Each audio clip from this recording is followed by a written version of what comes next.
नमस्कार साथियों, मैं उमेश कुमार एक बार फिर से आप सभी का हमारे इस द्रोणा पीसीएस के यूट्यूब प्लेटफॉर्म पर स्वागत करता हूं। हम भारतीय भूगोल के बारे में चर्चा कर रहे थे। आपने यदि पिछली वीडियो देखी हो तो हम भारतीय भूगोल की इस यात्रा को प्रारंभ कर चुके थे। यदि आपने वो वीडियो नहीं देखी है तो आपको डिस्क्रिप्शन में उसका लिंक मिल जाएगा और आप हमारे द्रोणा पीसीएस के यूट्यूब प्लेटफॉर्म पर प्लेलिस्ट में भी वो वीडियो देख सकते हैं। हम भारत की इस भौगोलिक यात्रा को एक नए सिरे से, नए अंदाज से शुरू कर रहे थे। इसको हमने शुरू किया था। मैं आशा करता हूं कि आप भी मेरे साथ इस यात्रा में शामिल होने के लिए बिल्कुल तैयार हैं। तो अपने नोटबुक को लेकर के, अपने नोटबुक और पेन को लेकर के आप तैयार हो जाइए इस भारत की भौगोलिक यात्रा के लिए। हम इस सेशन में भारत की भौगोलिक यात्रा को प्रारंभ कर रहे हैं और आगे बढ़ते चलेंगे। धीरे धीरे हम इस भारत की पूरी भौगोलिक यात्रा को पूरा करेंगे। आप सभी का सहयोग इसमें जरूरी रहेगा। तो हम पिछली क्लास में बात कर रहे थे ग्लोब के बारे में। हम एक बार ग्लोब की यात्रा कर रहे हैं। पूरे पृथ्वी का चक्कर लगाने के बाद हम कहाँ आएंगे? भारत में आएंगे। भारत में आने के बाद हम इस भारत की भौगोलिक यात्रा को करेंगे। हम यहाँ पे पहाड़ देखेंगे, हम यहाँ पर नदियां देखेंगे, मैदानी भाग देखेंगे, पठारी भाग देखेंगे, कुछ द्वीपीय हिस्से भी देखने वाले हैं, मरुस्थल को भी देखने वाले हैं। तो इस पूरे भारत की इस भौगोलिक यात्रा को मैं आपके साथ पूरा करना चाहूंगा। तो मैं आपका साथ मांगता हूँ। मैं आपका साथ भी इसमें मांगता हूं कि आप मेरे साथ चलें इस भौगोलिक यात्रा के अंदर। हम भारत की भौगोलिक यात्रा अगले कुछ समय तक हम पूरे करेंगे। अगले कुछ दिनों तक, हो सकता है अगला 2-3 महीने लग जाएंगे। 150-200 क्लासें इसकी होंगी तो हम आराम से इसको पूरा करेंगे। तो हम बात कर रहे थे ग्लोब के बारे में। ग्लोब में हमने देखा अक्षांशीय रेखाओं के बारे में और देशांतरीय रेखाओं के बारे में हम जान रहे थे। इसमें अपने पिछली क्लास में हमने अक्षांशीय रेखाओं के बारे में डिटेल से चर्चा की थी। किस प्रकार से अक्षांश रेखाएं विस्तारित हैं, उन सब के बारे में हमने डिटेल से चर्चा की थी। आज हम देखेंगे देशांतर रेखाओं को। इनको देखेंगे, देशांतर रेखाओं को देखेंगे। अक्षांश रेखाओं के बारे में हमने डिटेल से चर्चा पिछली क्लास में की है। यदि आपने वो वीडियो नहीं देखी तो डिस्क्रिप्शन में आपको आपको उसका लिंक मिल जाएगा। यदि आप हमारे द्रोणा पीसीएस के यूट्यूब प्लेटफॉर्म को अभी तक सब्सक्राइब नहीं किए हैं तो उसको सब्सक्राइब कर लीजिएगा और वीडियो को शेयर कीजिएगा ताकि हमारा मोटिवेशन बनता रहे और बाकी सभी भी हमारे साथ इस यात्रा में शामिल हो जाए। तो शुरू करते हैं आज की क्लास। आज के सेशन को हम शुरू करेंगे देशांतर के, देशांतरीय विस्तार के बारे में। किस प्रकार से ग्लोब में देशांतरीय रेखाएं विस्तारित हैं, किस प्रकार से ये फैली हुई हैं, उनके बारे में चर्चा करेंगे। तो आज हमारा सेशन रहेगा देशांतर रेखाएं। देशांतर रेखाएं हम देखेंगे इस देशांतर रेखाओं को। ये देशांतर रेखाएं किस प्रकार से फैली हुई हैं तो इनके बारे में डिटेल से चर्चा करेंगे। किस काम आती है, क्या इनकी आवश्यकता है, कि क्यों इनकी बनाना पड़ा, इनके लिए पीछे की आवश्यकता क्या थी, वो भी देखेंगे। तो देशांतर रेखाएं कहते किसे हैं, किस प्रकार से बनाई गई हैं, तो हम देखने वाले हैं। तो देखो ये हमारा वो ग्लोब है जिसके बारे में हम ये चर्चा कर रहे थे। ये क्या है? ग्लोब है। ये हमारी पृथ्वी है। क्या है? हमारी पृथ्वी है। हमने अक्षांश रेखाओं में देखा था कि भारत के इस पूरे पृथ्वी के लगभग बीचों बीच में एक रेखा काल्पनिक खींची गई है जिसे हमने क्या नाम दिया था? भूमध्य रेखा या 0 डिग्री या भूमध्य रेखा दिया था। भूमध्य रेखा इसका क्या दिया था? हमने नाम दिया था। इसे हमने क्या कहा था? विषुवत रेखा भी कहा था। विषुवत रेखा भी कहा था। ये तो थी भूमध्य रेखा। तो भूमध्य रेखा क्या है? पृथ्वी के बीचों बीच में स्थित एक ऐसी काल्पनिक रेखा जो इस ग्लोब को 2 बराबर भागों में बांटती है, पृथ्वी को 2 बराबर भागों में बांटती है। वो क्या है? भूमध्य रेखा, जो पूर्व से पश्चिम की ओर या पश्चिम से पूर्व की ओर काल्पनिक खींची गई है। भूमध्य रेखा के समांतर जो ग्लोब पर खींची गई काल्पनिक रेखाएं हैं उन्हें क्या कहते हैं? उन्हें अक्षांश रेखाएं कहते हैं। हमने डिटेल से चर्चा की थी। अक्षांश रेखाओं की संख्या कितनी है वो भी हमने देखी थी। आज हम देखेंगे देशांतर रेखाओं के बारे में। तो देशांतर रेखाएं क्या है? देशांतर रेखाएं उत्तरी ध्रुव से दक्षिणी ध्रुव को मिलाने वाली काल्पनिक रेखा, जिसे किस नाम से जानते हैं? तो देशांतर रेखा के नाम से जानते हैं। ये हमारा उत्तरी ध्रुव था, 90 डिग्री उत्तरी अक्षांश, 90 डिग्री उत्तरी अक्षांश था। और ये हमारा दक्षिणी ध्रुव, जिसे हमने किस नाम से जाना था? 90 डिग्री दक्षिणी अक्षांश। ये हमारे ध्रुवीय क्षेत्र हैं, पोलर जोन है। तो ये तो हमारे ध्रुवीय क्षेत्र हैं, उत्तरी ध्रुव और दक्षिणी ध्रुव। ग्लोब पर उत्तरी ध्रुव से दक्षिणी ध्रुव को मिलाने वाली काल्पनिक रेखा किस नाम से जानते हैं उन्हें? तो हम उन्हें कहते हैं देशांतर रेखा। तो इस प्रकार से कुछ रेखाएं खींची गई होंगी जो उत्तरी ध्रुव को दक्षिणी ध्रुव से मिलाती है, वो क्या कहलाती है? देशांतर रेखाएं कहलाती हैं। पृथ्वी गोल है तो ये रेखाएं भी कुछ इस प्रकार से दिखाई देंगी। ये रेखाएं भी कुछ इस प्रकार से दिखाई देंगी। ये सारी रेखाएं हैं जो किस प्रकार से बनी हुई हैं? पृथ्वी पर उत्तरी ध्रुव से दक्षिणी ध्रुव की ओर बनी हुई है। तो ये रेखाएं कुछ इस प्रकार से बनी हुई है। हमने अक्षांश रेखाओं के बारे में बात की थी जो किसके पैरेलल है? तो भूमध्य रेखा के पैरेलल है, समांतर है, एक दूसरी रेखाओं को कभी काटती नहीं है। लेकिन वो कंडीशंस देशांतर रेखाओं के साथ लागू नहीं होती, क्योंकि ये जो देशांतर रेखाएं हैं ये समांतर नहीं होती। क्यों? क्योंकि ये सभी रेखाएं ध्रुवों पर एक आपस में मिल जाती है। ध्रुवों पर ये रेखाएं आपस में मिल जाती हैं, इसलिए हम ये नहीं कह सकते कि देशांतर रेखाएं क्या होती है? समांतर होती हैं। ये हम नहीं कह सकते, ये हम नहीं कह सकते, क्योंकि ये ध्रुवों पर आपस में क्या कर जाती हैं? मिल जाती हैं, आपस में मिल जाती हैं। हमने देखा था जो भूमध्य रेखा है वो सबसे बड़ा अक्षांश वृत्त बनाती है।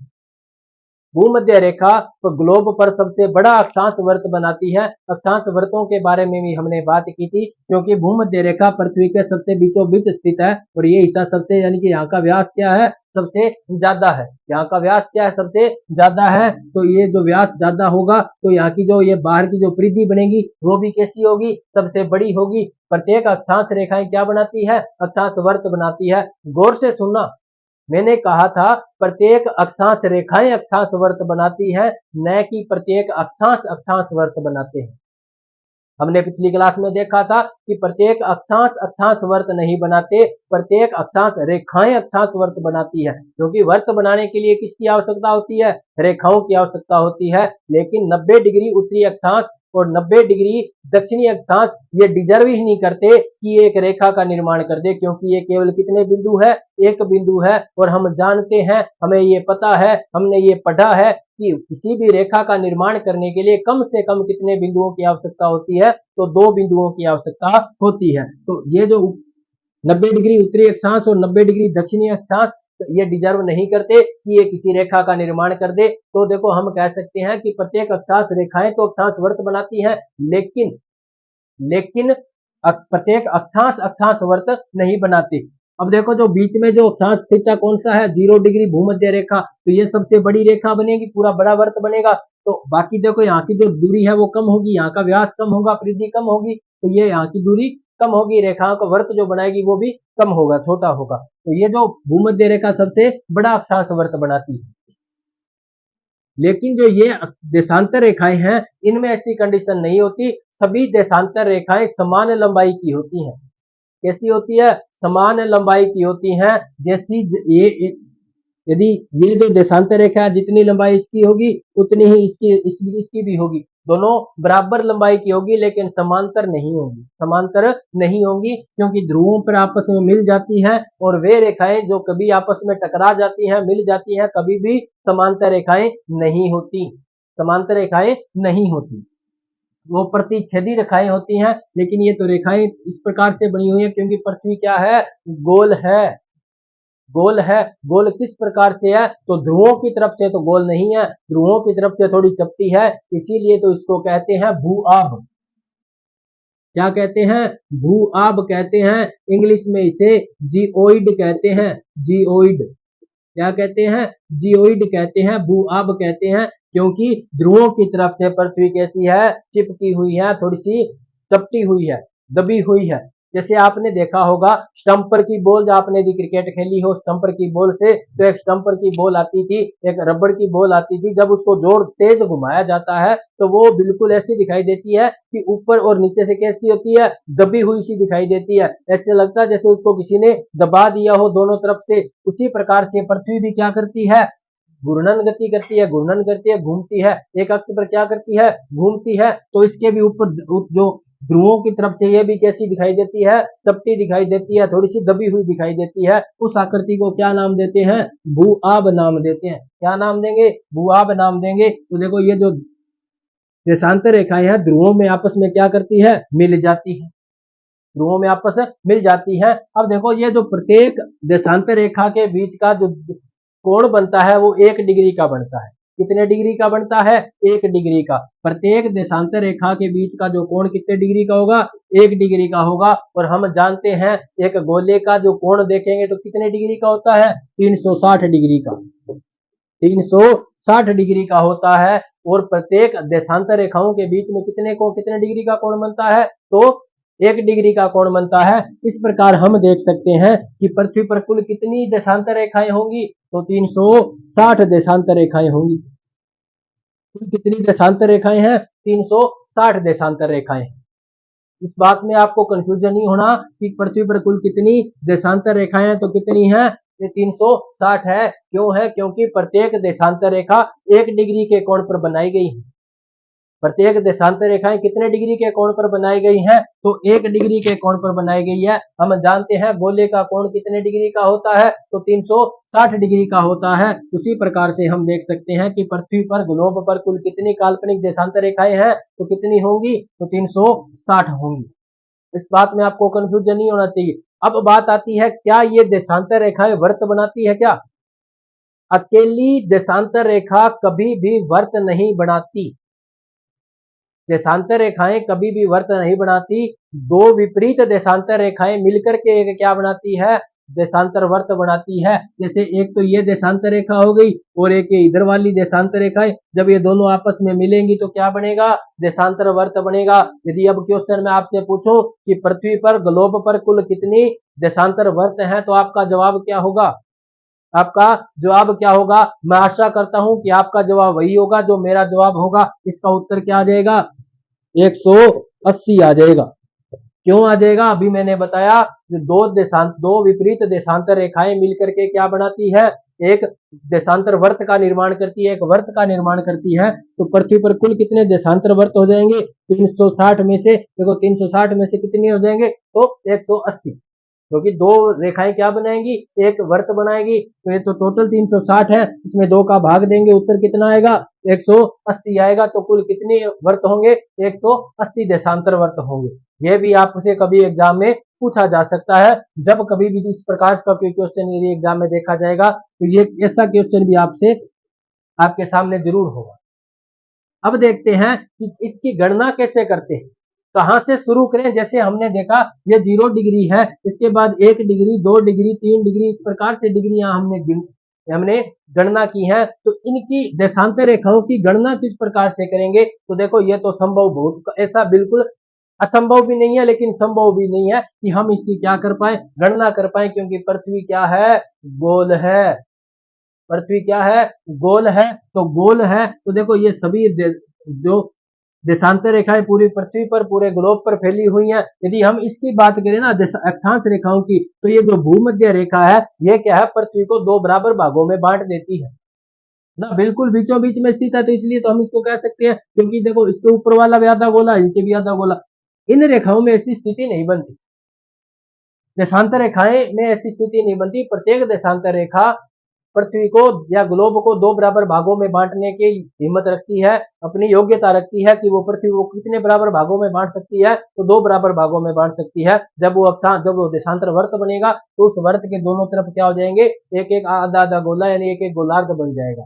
तो हम देखेंगे कि किस रेखा से स्टार्ट करेंगे हम इनकी गणना को। तो इस कंफ्यूजन को मिटाने के लिए, इस मतभेद को मिटाने के लिए इन्होंने क्या किया? जो साइंटिस्ट थे उन्होंने क्या किया? देखो, उस वक्त जो ये इनकी गणना हो रही थी, विश्व में सबसे ज्यादा शक्तिशाली कौन थे? अंग्रेज थे। सबसे ज्यादा उपनिवेश किनके थे? तो अंग्रेजों के थे।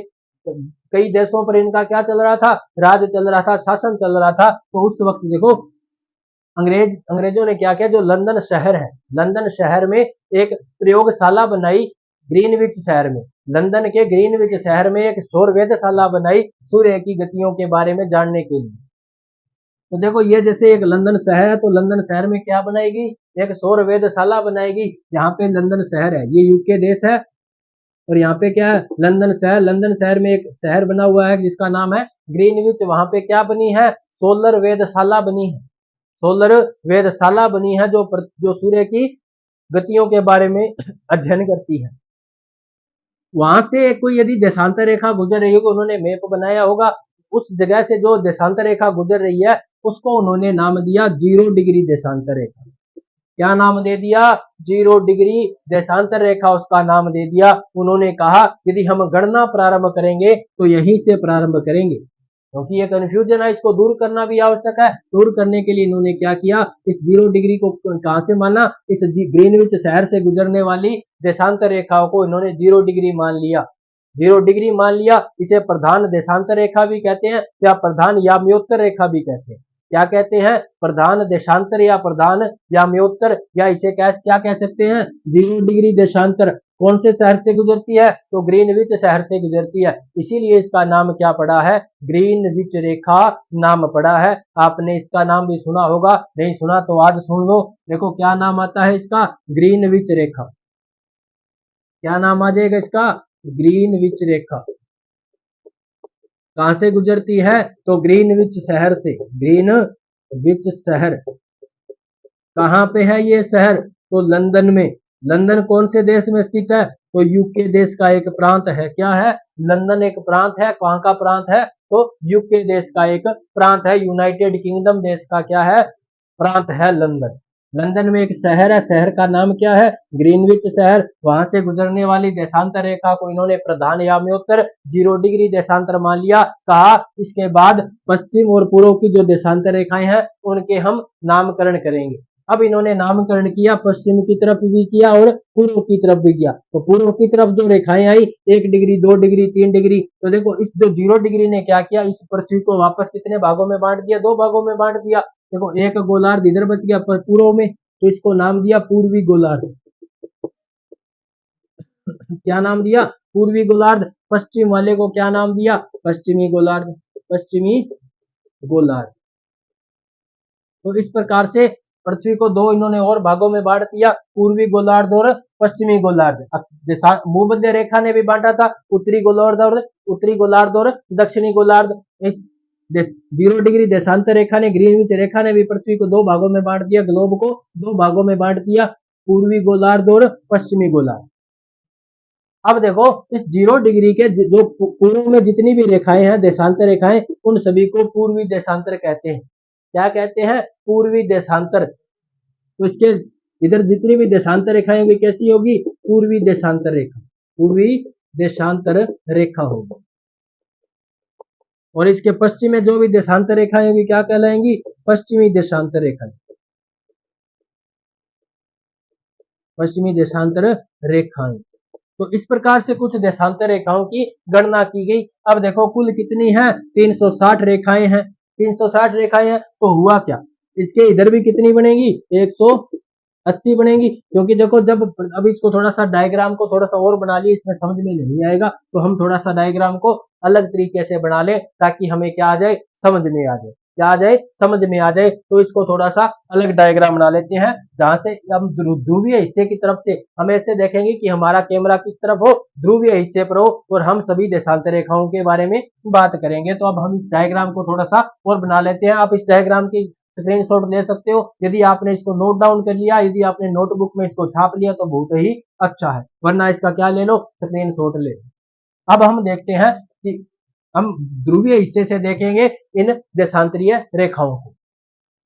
तो हम अपने कैमरे को कहां सेट कर लेते हैं? ध्रुवीय हिस्से पर सेट कर लेते हैं। उत्तरी ध्रुव पर हम सेट करने वाले हैं हमारे कैमरे को। तो कुछ इस प्रकार से हमें दिखाई देगा। ये हमारा क्या है? उत्तरी ध्रुव है। ये 90 डिग्री उत्तरी अक्षांश है। आप ये मन में सोच लो कि अब हम हमारा जो कैमरा है किस तरफ है? इस उत्तरी ध्रुव की तरफ हमारा कैमरा है। उसके बाद जो जैसी हमें पृथ्वी दिखाई दे रही है, तो ये पृथ्वी है। क्या है? ये वो पृथ्वी है, ये ग्लोब है, हमें इस प्रकार से दिखाई दे रही है। अब हम इसमें क्या देखने वाले हैं? देशांतर रेखाओं को देखने वाले हैं। तो कुछ देशांतर रेखाएं हमें इस प्रकार से दिखेंगी। हमें देशांतर रेखाएं कुछ यहाँ से इस प्रकार से दिखने वाली है। हम इन देशांतर रेखाओं को देख रहे हैं, जिन देशांतर रेखाओं के बारे में हम आज बात करने वाले हैं। तो कुछ इस प्रकार से हमें ये देशांतर रेखाएं दिखाई देंगी। तो देखो हम देख सकते हैं कि ये देशांतर रेखाएं कहां पर आके मिल रही है? तो ध्रुवीय क्षेत्रों पर मिल रही है, उत्तरी ध्रुव पर मिल रही होगी, इसी प्रकार से दक्षिणी ध्रुव पर भी ये देशांतर रेखाएं मिल रही होंगी। हमने देखा इस रेखा को हमने नाम दिया 0 डिग्री देशांतर। 0 डिग्री देशांतर, यहाँ पे शहर है कौन सा? ग्रीनविच शहर, ग्रीनविच शहर। हमने इस रेखा को क्या नाम दे दिया? तो 0 डिग्री देशांतर नाम दे दिया। अब एक बिल्कुल इसके सीध में यहां भी होगी, तो कुछ इस प्रकार से ये रेखा है। कौन सी रेखा है ये? 0 डिग्री। इधर वाला हिस्सा क्या है? पूर्वी देश, पूर्वी गोलार्ध है, पूर्वी गोलार्ध है। इधर वाला हिस्सा क्या है? तो पश्चिमी गोलार्ध है, पश्चिमी गोलार्ध है। अब देखो इसके बाद में आगे की गणना कैसे होगी। यहाँ पे कोई एक देशांतर होगी, देशांतर रेखा होगी, इसका नाम होगा 1 डिग्री। कौन सा देशांतर? तो पूर्वी देशांतर। इधर जितने भी देशांतर होंगे कैसे होंगी? पूर्वी देशांतर होंगे। और इस तरफ जितने भी देशांतर होंगे कैसे होंगे? पश्चिमी देशांतर। अब देखने वाले हैं, इधर से 1 डिग्री, 2 डिग्री, 3 डिग्री, इस प्रकार से कुछ देशांतर बनेंगे। और जब देखो यहां से जब अपने को पता है चांदे का जो कोण होता है, जो बीच का बिल्कुल बराबर, यदि हम कोई सरल रेखा खींचते हैं तो सरल रेखा का कोण कितने डिग्री होता है? 180 डिग्री होता है। उसी प्रकार से जब हम इस 0 डिग्री वाली देशांतर रेखा के बिल्कुल विपरीत साइड जाएंगे, इस तरफ जाएंगे, तो यहाँ पे रेखा कौन सी बनेगी? 180 डिग्री की बनेगी। अब इधर से अपने चलेंगे ना, तो टोटल यहाँ तक कितनी देशांतर रेखाएं हो जाएंगी? 180 हो जाएंगी। इधर से भी चलेंगे तो इधर भी कितनी हो जाएगी? 180 रेखा। अब देखो हुआ क्या, ये जो 180 पर, ये तो है पूर्वी देशांतर, ये 180 क्या है? पूर्वी देशांतर है। और ये 180 क्या है? पश्चिमी देशांतर। कुछ इसी प्रकार से तो बनेगा पश्चिम और पूर्व में दोनों तरफ। अब क्या हुआ, ये 180 पश्चिमी और 180 पूर्वी दोनों देशांतर एक ही जगह पर आ जाएंगे, क्योंकि किसी भी चांदे के अंदर 180 डिग्री 2 बार नहीं आता। 180 डिग्री कितनी बार आता है? सिर्फ एक ही बार आता है। तो ये जो पश्चिमी और पूर्वी 180 डिग्री देशांतर है, ये रेखाएं दो अलग अलग न होकर के कितनी रेखाएं हैं? एक ही रेखा है, एक ही रेखा है। क्योंकि इधर से चलेंगे तो भी हम 180 डिग्री तक यहाँ पे पहुंचेंगे, इधर से चलेंगे तो भी 180 देशांतर आएंगे। तो हम कह सकते हैं कि पूर्वी देशांतर कुल कितने हैं? तो 180 है। पश्चिमी देशांतर भी कितने हैं? 180 है। लेकिन जो 180 प्रॉपर जो 180 डिग्री देशांतर है, वो चाहे वो पूर्वी हो चाहे पश्चिमी हो, दोनों एक ही रेखा पर है, एक ही रेखा पर स्थित है। क्योंकि पृथ्वी गोल है, यदि वो गोल नहीं होती तो अलग अलग रेखाएं बनती, लेकिन ये पृथ्वी गोल है तो कितने देशांतर रेखा बनेगी दोनों की? एक। 180 डिग्री चाहे पूर्वी देशांतर हो चाहे 180 डिग्री पश्चिमी देशांतर हो, दोनों की कितनी रेखाएं बनेगी? एक ही रेखा बनेगी। अब मैंने बात की थी दो विपरीत रेखाएं क्या बनाती हैं? अक्षांश देशांतर वर्त बनाती है। तो ये जो पृथ्वी है पूरी पृथ्वी के चारों तरफ घूमी होगी, तो 180 डिग्री और 0 डिग्री वाली कितने देशांतर वर्त बनाएंगे? एक देशांतर वर्त बनाएंगे। तो अब हमने देख लिया कि 0 डिग्री देशांतर रेखा से हम स्टार्ट कर सकते हैं। 0 डिग्री देशांतर रेखा किसको मानेंगे? तो ग्रीनविच शहर से गुजरने वाली देशांतर रेखाओं को प्रधान या म्योत्तर रेखा कहेंगे। यह तो बात आ गई इसकी नॉर्मल। अब बात आती है इनका काम क्या है, क्या काम आती है ये, इनके बीच की दूरी कितनी होती है, इनके बीच के क्षेत्र को क्या कहते हैं? जैसे हमने देखा दो अक्षांशों के बीच के क्षेत्र को क्या कहते हैं? कटिबंध कहते हैं। उस प्रकार दो देशांतर रेखाओं के बीच के क्षेत्र को बोलते हैं गोरे। गोरे या गोर, गोरे या गोर किसको बोलते हैं? दो देशांतर रेखाओं के बीच के क्षेत्र को। अब यदि आप ऐसे पूछो कि इन जैसे दो अक्षांश रेखाओं के बीच की दूरी 111 किलोमीटर है, तो इनके बीच की दूरी क्या है? तो ये तो निर्धारित नहीं है, ये निर्धारित नहीं है। क्यों? क्योंकि ये समांतर रेखाएं नहीं है। अब यदि मैं बात करूं ध्रुवों की तरफ, तो इनके बीच में दूरी है ही नहीं, 0 किलोमीटर की दूरी है। 0 किलोमीटर की और 0 सेंटीमीटर की दूरी है, 0 मिलीमीटर की दूरी है। कहां पे? ध्रुवीय क्षेत्रों पर। यदि हम इसको पृथ्वी के भूमध्य रेखा वाले क्षेत्र में चले जाएं, यदि भूमध्य रेखा के क्षेत्र में जाएं, तब वहां हम दूरी निर्धारित कर सकते हैं, दूरी की गणना कर सकते हैं। जैसे यहाँ पे ये दो देशांतर रेखाएं पास पास में है, ये जैसे हम बात सकते हैं इसको 90 डिग्री देशांतर रेखा पूर्वी देशांतर रेखा, और ये 91 डिग्री पूर्वी देशांतर रेखा। अब हम देखेंगे इन दोनों के बीच की दूरी, जो भूमध्य रेखा पर स्थित है वो कितनी दूरी है। तो इन दोनों के बीच भूमध्य रेखा में लगभग कितने किलोमीटर की दूरी है, 111 पॉइंट कुछ किलोमीटर की दूरी होगी। तो 111 किलोमीटर की बात हम कर सकते हैं। ध्रुवीय भूमध्य रेखा पर तो देशांतर रेखाओं के बीच की दूरी कितनी है, 111 किलोमीटर की दूरी है। कितनी, 111 किलोमीटर की दूरी है। ये तो हमने देखा इनकी दूरी कितनी है, इनके बीच के क्षेत्र को क्या कहते हैं। अब देखेंगे इनका मुख्य काम क्या है, इनका मुख्य काम क्या है वो भी हम देखने वाले हैं। तो हम देखेंगे इनके मुख्य काम को। इनका मुख्य काम है समय की गणना करना, समय की गणना करना। जिस प्रकार अक्षांश रेखाओं का काम है स्थिति का पता लगाना, लोकेशन का पता लगाना, उसी प्रकार ये जो देशांतर रेखाएं हैं इनका काम है समय की गणना करना, समय का निर्धारण करना। कि भारत में हम जो समय देख रहे हैं, अब जो समय हो रखा है, घड़ी में जो समय देखते हैं वो सभी जगह एक जैसा तो नहीं होता। हम ये भी जानते हैं कि भारत के समय और लंदन के समय में लगभग 5.5 घंटे का फर्क है। कितने घंटे का, लगभग 5.5 घंटे का समय है। जब हमारे यहाँ पे रात हो चुकी होती है तो उस वक्त वहां पे क्या रहता है, दिन रहता है। क्या रहता है, दिन रहता है। यदि हमारे यहाँ पे रात के 9 बजे होंगे तो वहां पर सुबह के कितने, दोपहर के कितने बजे होंगे, 4:30 बजे होंगे। शाम के कितने, लगभग 4 4:30 बजे होंगे। कितने घंटे का फर्क आएगा, 5 घंटे का फर्क आएगा। यदि यहाँ पे 9 है तो वहां पे लगभग 3:30 बजे होंगे। तो कितने घंटे का फर्क आ गया, 5.5 घंटे का फर्क आ गया। तो हम उसी प्रकार से देखेंगे कि यह जो फर्क क्यों आता है, क्यों आता है, क्योंकि देखो ये जो देशांतर रेखा है, देखो सूर्य उत्तरी ध्रुव की तरफ नहीं पहुंच पाता, लेकिन भूमध्य रेखा वाले क्षेत्रों में तो होता है। और जब ये भूमध्य रेखा वाले क्षेत्रों में होता है, पृथ्वी घूर्णन करती है, तो कोई किसी वक्त कोई एक देशांतर सूर्य के बिल्कुल क्या होता है, सामने होता है। सूर्य के बिल्कुल क्या होता है, सामने होता है। और जैसे ये सूर्य है, ये क्या है, सूर्य है, ये सन है। अब देखो इसका ये जो देशांतर रेखा है ये लगभग सूर्य के क्या होगी, सामने होगी, सामने होगी। तो क्या कंडीशन होगी, इस जगह का जो समय उस वक्त माना जाएगा, देखो दोपहर का समय होगा, दोपहर होगी। जब सूर्य हमारे बिल्कुल सिर के ऊपर होता है तो क्या होती है, दोपहर होती है। तो यहाँ पे दोपहर के कितने बजे होंगे, 12 बजे होंगे। कितने बजे होंगे, 12। हम इसको 12 पीएम लिख सकते हैं क्योंकि दोपहर का समय है। 12 बजे को पीएम लिख सकते हैं, दोपहर का समय है। तो दोपहर के कितने बजे होंगे, वहां के 12 बजे होंगे। ये तो है यहाँ का स्थानीय समय। स्थानीय समय, स्थानीय समय क्यों कहा, क्योंकि ये प्रॉपर इस देशांतर रेखा वाले क्षेत्रों में समय है। अब हो सकता है थोड़ी देर बाद में ये पृथ्वी थोड़ी सी इधर घूम जाए, खिसक जाए, उसके बाद क्या होगा, इसके बाद का ये जो देशांतर है सूर्य के सामने ये आ जाएगा और यहाँ पे भी 12 बज जाएंगे। अब देखो तो इतनी दूर 111 किलोमीटर में देखो 12 पहले बज रहे, उसके बाद 12 बज रहे, तो सभी में 12 बजेंगे। तो बाकी का समय कैसे निर्धारित करेंगे। तो इस कंफ्यूजन को दूर करने के लिए इन्होंने क्या किया, किसी एक वृहद क्षेत्र के लिए एक ऐसा समय निर्धारित कर लिया जो दोनों तरफ क्या हो, बराबर हो। जैसे भारत के लिए जो समय की गणना की जाती है वो 82.5 डिग्री पूर्वी देशांतर पर की जाती है। जब सूर्य 82.5 डिग्री पूर्वी देशांतर के बिल्कुल सामने होता है, या सूर्य के सामने जब 82.5 डिग्री देशांतर आता है, तो पूरे भारत में, चाहे वो भारत का राजस्थान वाला पश्चिमी क्षेत्र हो, चाहे अरुणाचल प्रदेश वाला पूर्वी क्षेत्र हो, वहां पर कितने बजे होंगे, 12 बजे होंगे, है ना। तो कितने बजे होंगे, 12 बजे। तो इस प्रकार के समय को क्या कहते हैं, जैसे 82.5 डिग्री भारत के लिए क्या है, एक मानक समय है। क्या है, मानक समय है।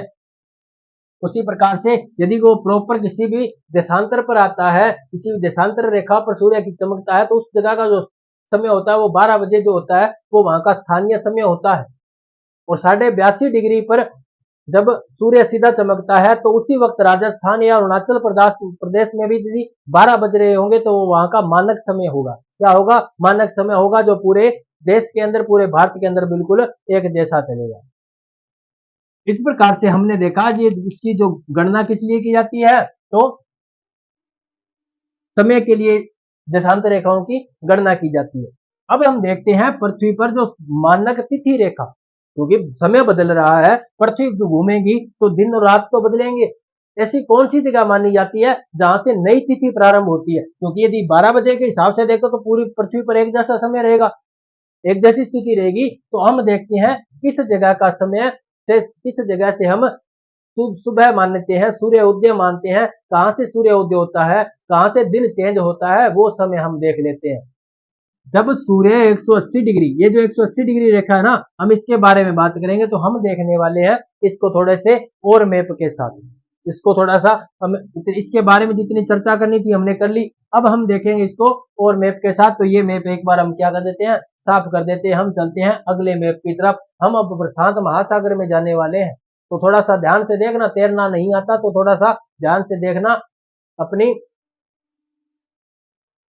इसको हम अभी चलेंगे प्रशांत महासागर वाले क्षेत्रों में।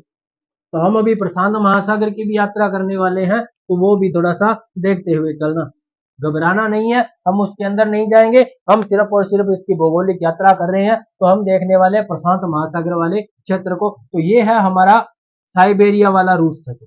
साइबेरिया वाला रूस, यहाँ पे जापान देश स्थित है। जापान देश जिसके कितने द्वीप है, 4 द्वीप है, होकेडो, होसू, शिकोको और क्यूशू। इस प्रकार से ये 4 देश, 4 द्वीप किसके हैं, जापान देश के हैं। इधर ही हमारे यहाँ पे न्यूजीलैंड देश भी आ जाता है। कौन सा देश आ जाता है, न्यूजीलैंड देश। अब इधर देखो अमेरिका वाला क्षेत्र आ जाएगा, उत्तरी अमेरिका महाद्वीप का। यहाँ पे क्या है, अलास्का है, क्या है, अलास्का है। और इसके बाद यहाँ पे कनाडा आ जाएगा, उसके बाद यूएस से देश आ जाएगा, फिर मेक्सिको वाली क्षेत्र आ जाएगा। तो इस प्रकार से अब बात आती है, ये तो है प्रशांत महासागर। ये कैसा क्षेत्र है, पैसिफिक ओशियन, प्रशांत महासागर। ये है प्रशांत महासागर। और ये ऊपर हमारा है आर्कटिक महासागर, आर्कटिक महासागर। ये हमारा आर्कटिक महासागर, ये आर्कटिक महासागर, ये हमारा प्रशांत महासागर। अब हमें ये तो फिजिकल जियोग्राफी में या हम वर्ल्ड जियोग्राफी की जब बात करेंगे, हम देखेंगे दो जल राशियों को मिलाने वाली एक संकरी रेखा, संकरी जल राशि, दो बड़ी जल राशियों को मिलाने वाली एक संकरी जल राशि, जिसे हम जल संधि कहते हैं। क्या कहते हैं, जल संधि या जल डमरू मध्य कहते हैं। क्या कहते हैं, जल डमरू मध्य। क्योंकि देखो डमरू की आकृति कैसी होती है, कुछ इस प्रकार से होती है। देखो ये क्या है, ये एक डमरू है। डमरू अपने किसी को बताना नहीं है, वो आप डमरू हो। ये क्या है, डमरू है, महादेव जी का डमरू। किनका डमरू है, महादेव जी का डमरू है। जब वो डम डम करता है तो देखो दोनों कंडीशन हो जाती है। गुस्से में डम डम करेगा तो महाकाल के दो ये जो विनाश हो जाएगा, और यदि जब वो खुश होकर के डम डम करेंगे तो मालो माल हो जाएंगे। अब देखो ये डम डम करेगा डमरू, तो डमरू है, देखो किस प्रकार से इसको जल डमरू मध्य कहते हैं। ये क्षेत्र कैसा है, तो बड़ी जलराशि है, इधर भी बड़ी जलराशि है, और बीच में ये संकरा क्षेत्र है। बिल्कुल डमरू की तरह है, बिल्कुल डमरू का मध्य है, इसीलिए इसको कहते हैं, ये जल है तो जल डमरू मध्य, जल डमरू मध्य। और इसको जल संधि क्यों कहते हैं, क्योंकि दो बड़ी जल राशियों को मिलाने वाला क्षेत्र है। दोनों वहां पे एक साथ मिल जाते हैं, संधि हो जाती है, दोनों में कनेक्शन हो जाता है, उसे क्या कहते हैं, जल संधि कहते हैं। उसी प्रकार देखो यहाँ पे जो सागर है, एक सागर है जिसका नाम ले लेते हैं बेरिंग सागर, बेरिंग सागर। और एक सागर है जिसका नाम है चुप्ती सागर, बेरिंग सागर और चुप्ती सागर। बेरिंग सागर और चुप्ती सागर के जो क्षेत्र है, इसको यार जो ये जो जल संधि है, इसको नाम देते हैं बेरिंग जल संधि। इसी बेरिंग सागर के नाम पर इनका नाम पड़ा है बेरिंग जल संधि, बेरिंग जल संधि। तो इस प्रकार ये जो बेरिंग जल संधि वाला क्षेत्र है, यहां से एक देशांतर रेखा गुजरती है, देशांतर रेखा गुजरती है, जो 0 डिग्री देशांतर रेखा के बिल्कुल विपरीत वाली है। कौन सी होगी, 180 डिग्री, 180 डिग्री देशांतर रेखा लगभग यहां से गुजरती है। यहाँ पे कुछ द्वीपीय क्षेत्र है, उनके लिए इस रेखा को थोड़ा सा टेढ़ा मेढ़ा कर दिया गया, तो 2-3 जगहों से इनको क्या किया, टेढ़ा मेढ़ा कर दिया गया। वो भी हम देखेंगे क्यों किया गया। ये कौन सी देशांतर रेखा है, तो 180 डिग्री। क्या ये पूर्वी है या ये पश्चिमी है, तो ये तो हमें भी नहीं पता, तो इसलिए हम इसको क्या कहेंगे, 180 डिग्री। क्यों, क्योंकि 180 डिग्री पूर्वी और 180 डिग्री पश्चिमी रेखा दोनों क्या है, एक ही है, इसलिए हम इसको सीधा क्या कहेंगे, 180 डिग्री देशांतर। अब क्या होता है, जब सूर्य इसके बिल्कुल सिद्ध में होता है। अब देखो इसी को क्यों चुना गया, क्योंकि ये कहां से गुजर रही है, जलीय क्षेत्र से गुजर रही है। ये जो देशांतर रेखा कहां से गुजर रही है, जलीय क्षेत्र से गुजर रही है, इसीलिए इसको तिथि रेखा कहते हैं, तिथि रेखा कहते हैं। अब देखो क्या कंडीशन होती है वो सारी की सारी। अब जब सूर्य इसके ऊपर होता है, बिल्कुल सीध में होता है, उसके बाद अपने को पता है कि जो पृथ्वी की गति कहां से कहां की है, तो पश्चिम से पूर्व की तरफ पृथ्वी घूमती है, कुछ इस प्रकार से घूमती है। पृथ्वी का जो घूर्णन गति है वो पश्चिम दिशा से पूर्व दिशा की ओर होता है, तो कुछ इस प्रकार से होता है। पश्चिम से दक्षिण की तरफ जाएगी और फिर किधर जाएगी, यानी कि इस प्रकार पश्चिम से पूर्व की तरफ इसका क्या होता है, घूर्णन गति होती है। अब इस घूर्णन गति के कारण देखो पृथ्वी ऐसे घूमेगी, ये क्षेत्र ऐसे घूमेगा, तो सूर्य वापस बाद में किधर आएगा, इस तरफ आएगा, यहाँ पे आएगा। यहाँ पे कोई 189 डिग्री देशांतर रेखा भी होगी, 179 डिग्री। ये कौन सी देशांतर रेखा हो जाएगी, तो ये पश्चिमी देशांतर रेखा हो जाएगी, पूर्वी देशांतर रेखा, 179 डिग्री पूर्वी देशांतर रेखा। अब इसके बाद इस 180 डिग्री के पास में इधर भी कोई देशांतर रेखा होगी, इसको हम क्या कहेंगे, 179 डिग्री पश्चिमी देशांतर रेखा। अब आप कहोगे ये तो पूर्वी पूर्वी दिशा में है, आप इसको पश्चिमी देशांतर क्यों कह रहे हैं, क्योंकि हमने जब एक इसको देखा था, ये देखो ये 0 डिग्री है, तो इधर वाले क्षेत्र और इधर वाला क्षेत्र देखा था, ये जो क्षेत्र है ये क्षेत्र है, 0 डिग्री के कैसा क्षेत्र है, पूर्व वाला क्षेत्र है, और ये 0 डिग्री का कैसा है, पश्चिम वाला क्षेत्र है। तो जो ये अलास्का जो हम देख रहे हैं, ये 0 डिग्री का किस तरफ आएगा, पश्चिम में आएगा, इसीलिए यहाँ के जो देशांतर भी कैसे होंगे, पश्चिमी देशांतर होंगे। ये जो साइबेरिया रूस वाला क्षेत्र है, जापान वाला क्षेत्र है, ये 0 डिग्री के किस तरफ आएगा, पूर्वी दिशा में आएगा, इसीलिए ये देशांतर कैसे होंगे, पूर्वी देशांतर होंगे।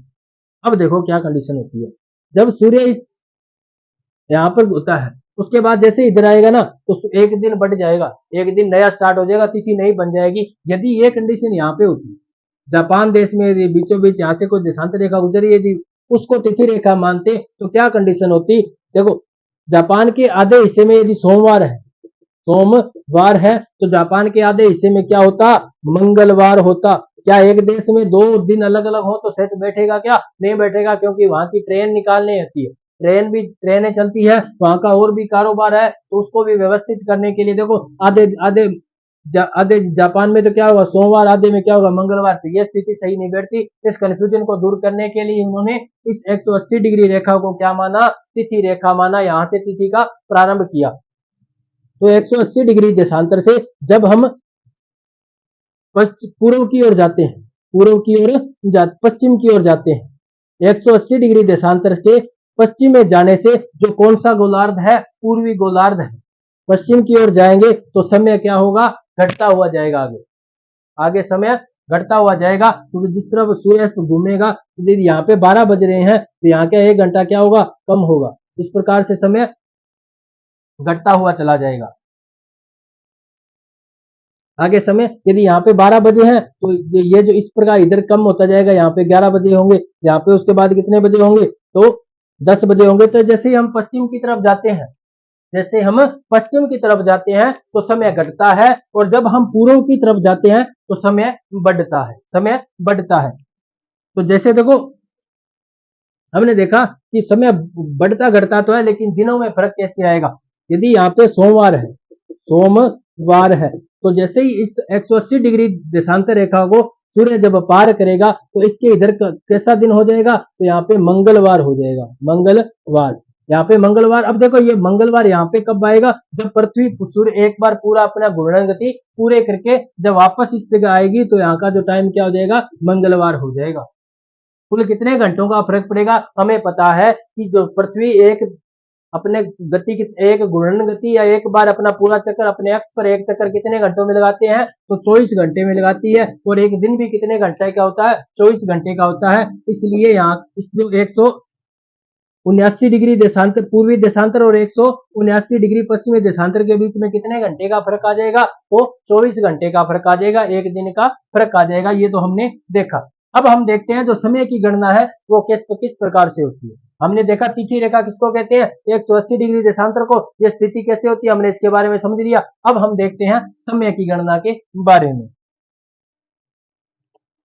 अब हम देखेंगे समय की गणना के बारे में।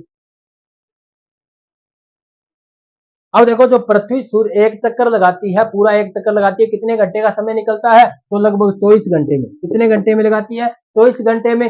अब यदि हम पृथ्वी के कोण को देखें, पृथ्वी का कोण देखेंगे तो कितने डिग्री का कोण है? 360 डिग्री का। और पृथ्वी पर देशांतर रेखाएं भी कितनी है? 360 रेखाएं। अब हम देखें 24 घंटे का समय है, तो हम देखते हैं कि जो सूर्य है, सूर्य जो एक 24 घंटे में पृथ्वी सूर्य अपना एक चक्कर पूरा कर लेती है। 24 घंटे में अपने अक्ष पर पृथ्वी एक चक्कर पूरा कर लेती है। उसके बाद जो देखो ये सूर्य के सापेक्ष जब हम इसकी गणना करेंगे, समय की गणना तो कैसे होगी? हम देखते हैं कि एक घंटे में पृथ्वी कितने डिग्री घूमती है? कितने डिग्री घूमती है? जब 24 घंटे में कितने डिग्री घूमती है? 360। तो एक घंटे का समय निकालना हो तो कैसे निकालेंगे? 360 में कितने का भाग दे देंगे? 24 का भाग दे देंगे। कितने का भाग दे देंगे? 24 का भाग दे देंगे।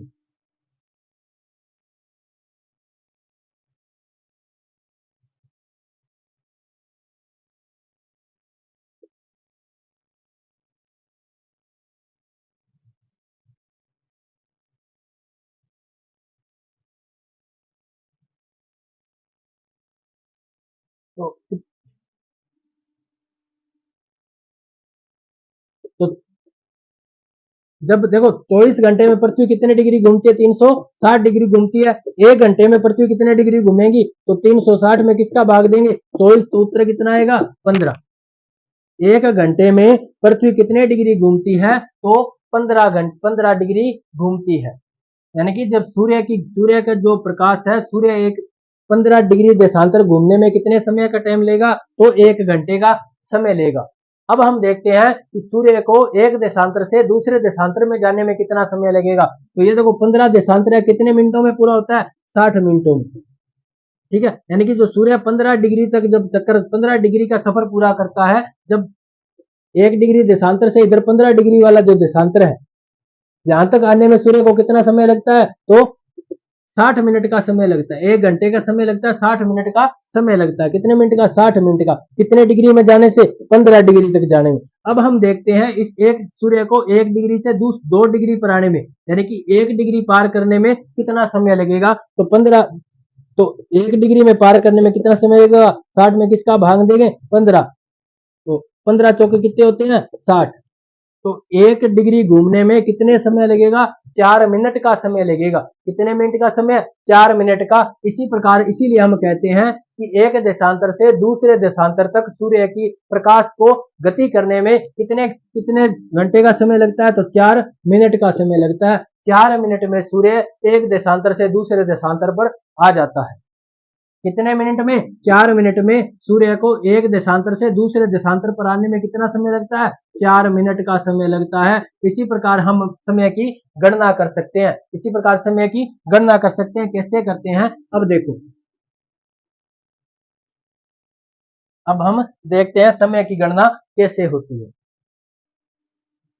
जैसे ये तो है 0 डिग्री देशांतर, ठीक है, और इधर है 180 डिग्री देशांतर। इधर फिर क्या है? 180 डिग्री देशांतर मान लेते हैं। ये तो कौन सा है? ये तो है पश्चिमी देशांतर, और ये पूर्वी देशांतर। सूर्य यहाँ पे है इस पर, तो यहाँ पे सूर्य है। जब यहाँ का टाइम कितना होगा? 12 बज रहे होंगे। जब सूर्य कहाँ पे होगा?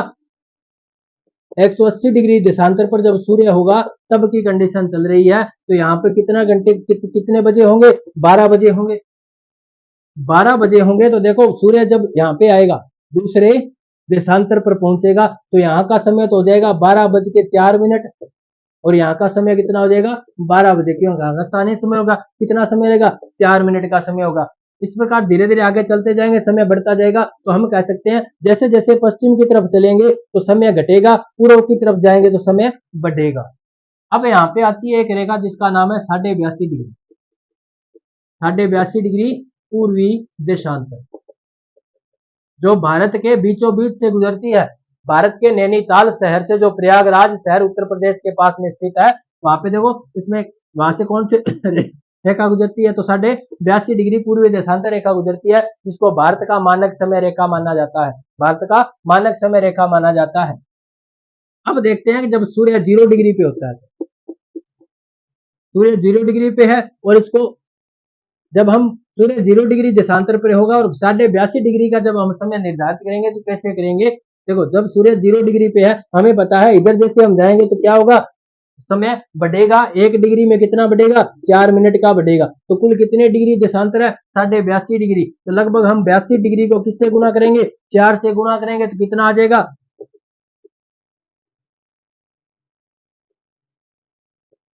तो लगभग कितना आ जाएगा? 328 मिनट का समय आ जाएगा। 328 मिनट का समय आ जाएगा, जो लगभग कितना होगा? 5.5 घंटे का समय होगा। लगभग कितने घंटे का समय होगा? 5.5 घंटे का, क्योंकि ये आधा मिनट आगे भी तो है ना।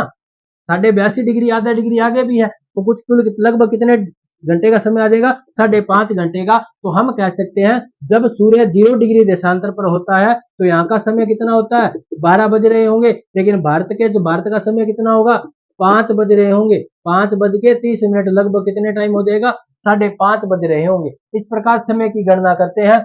पश्चिम में जाते हैं, समय को घटा देते हैं, प्रति डिग्री 4 मिनट समय को घटा देते हैं जब हम पश्चिम की तरफ जाते हैं। और जब हम पूर्व की दिशा में जाते हैं तो प्रति डिग्री समय को कितना बढ़ा देते हैं? 4 डिग्री बढ़ा देते हैं। तो उस प्रकार से जितने डिग्री देशांतर जाएंगे उसको कितने से गुना करना पड़ेगा? 4 से गुना पकड़ना पड़ेगा। जब हम पूर्व की तरफ जाएंगे, पश्चिम में जाएंगे तो 4 से भाग दे देना पड़ेगा, उसका जवाब आ जाएगा। तो ये तो है इस प्रकार की जो समय की गणना कौन करता है? देशांतर रेखाएं करती है। आज हमने देखा देशांतर रेखाओं के बारे में, देशांतर रेखाओं के बारे में देखा।